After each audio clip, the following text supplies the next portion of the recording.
Et en images donc et en musique, de quoi vous donner un avant-goût de la fête de ce week-end.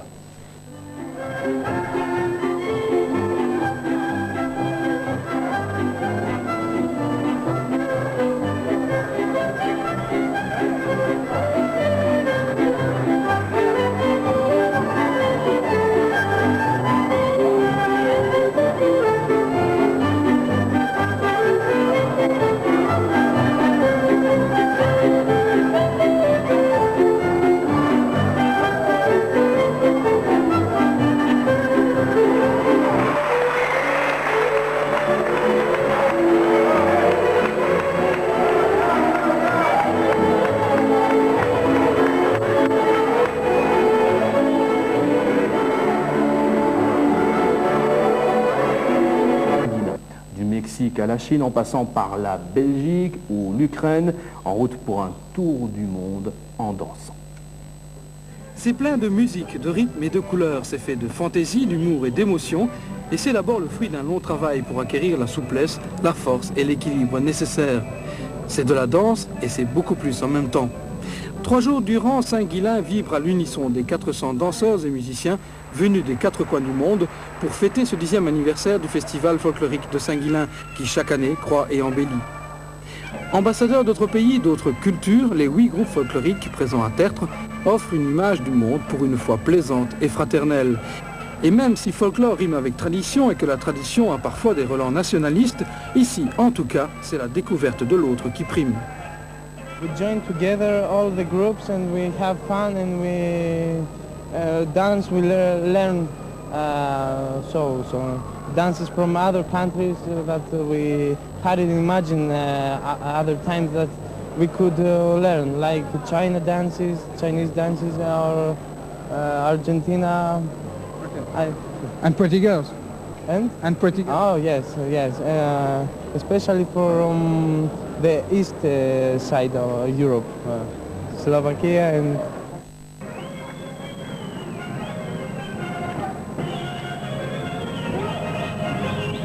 Et c'est vrai qu'elles étaient adorables, ces danseuses slovaques, et que dire des Ukrainiennes, sinon les admirer.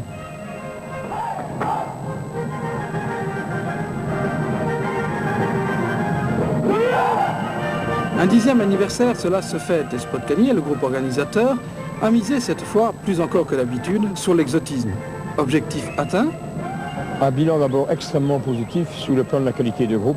Ça, je pense que tout le public a pu en juger. Il n'y avait pas de groupe faible, pas de groupe qui, disons, était un peu en dessous du niveau.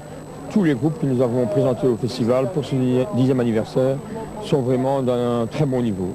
Au point de vue de l'organisation, je pense que tout a bien fonctionné, mais ça, il faut que je vois chaque secteur en particulier.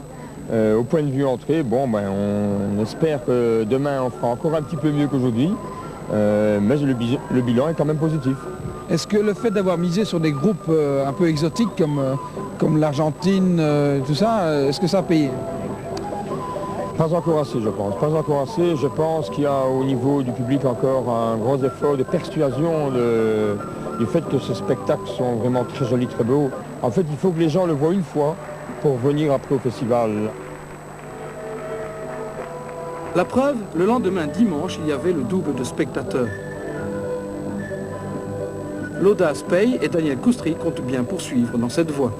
Je pense que le groupe ukrainien est certainement le meilleur groupe, mais évidemment il y a les groupes mexicains et argentins qui ont apporté une autre touche au festival, parce que c'est tout à fait autre chose que ce qu'on voyait d'habitude. Mais est-ce qu'il y a vraiment quelque chose qui était complètement étranger aux autres éditions du festival?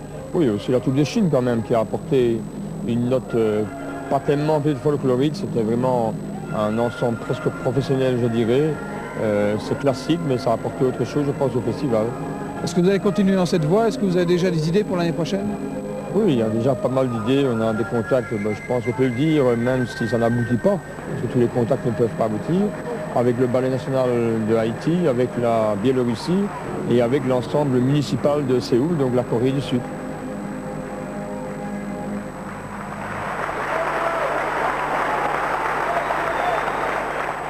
C'était donc le premier reportage que Thierry Van Gulik, première fois dans notre pays. Pour certains même, c'était la première fois tout court qu'ils sortaient de leur pays.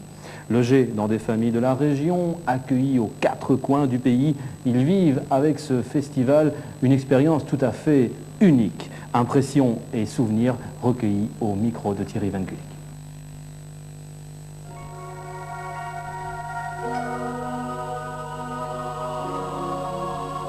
L'aventure a commencé pour eux bien loin d'ici, en Chine ou au Mexique, mais le premier vrai frisson, c'est en débarquant qu'ils l'ont éprouvé.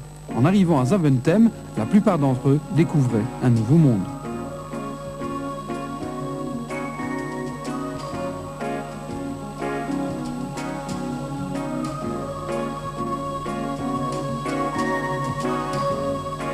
Le frisson, mais d'angoisse, celui-là, c'est l'autocariste qui l'a éprouvé devant la montagne de bagages à embarquer. En fin de compte, toute la troupe, avec armes et bagages, a pu se caser et rejoindre les familles qui les attendaient avec beaucoup d'impatience.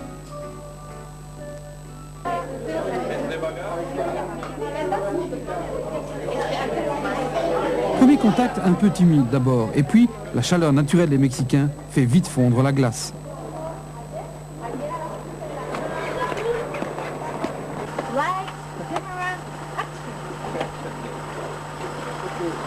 Mais les émotions ne font que commencer. Dès le lendemain, c'est la rencontre avec les autres groupes, une soirée inoubliable pour beaucoup qui vont apprendre à apprécier les musiques et les danses et les gens d'autres pays.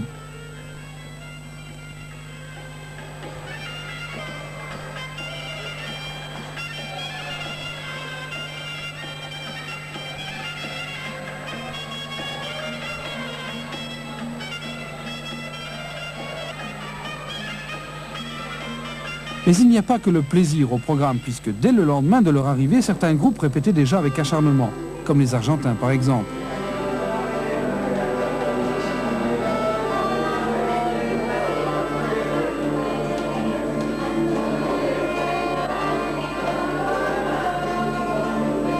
Il faut dire que pour danser le tango comme ça, il faut du talent et beaucoup de travail.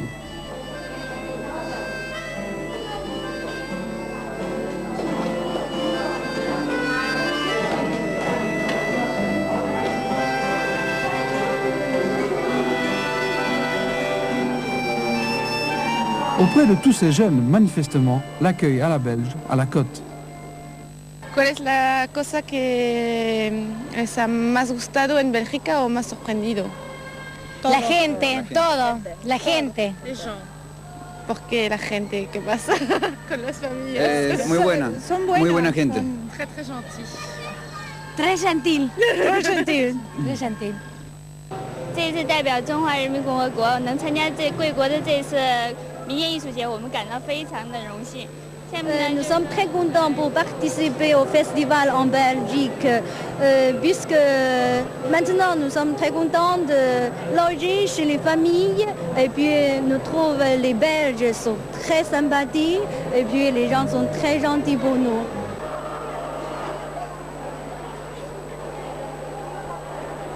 Évidemment, il faut un temps d'adaptation, mais on se fait à tout. 当时我们刚接受这种饮食的时候，非常不习惯，但是过到这几天以后，我们就已经开始习惯了。Au début, on n'est pas habitué de nourriture occidentale, et maintenant petit à petit, ça sera mieux. D'ici à ce qu'elle aime les moules frites, mais avec ces jeunes, il faut s'attendre à tout, y compris à des révélations vraiment étonnantes sur ce qui les a le plus surpris dans notre pays. Todo. El aire de Bélgica es muy linda, muy puro. El aire, el verde. L'air et le fait que tout soit si vert, parce qu'ils ont beaucoup d'espaces verts, mais pas toujours aussi soignés que chez nous. Et ça, ils m'ont dit plusieurs fois que ça les avait beaucoup étonnés. Allons, tout n'est pas si noir dans notre beau pays, et ce sont les visiteurs eux-mêmes qui le disent. Raison de plus pour les accueillir et les applaudir à nouveau, plus nombreux l'année prochaine.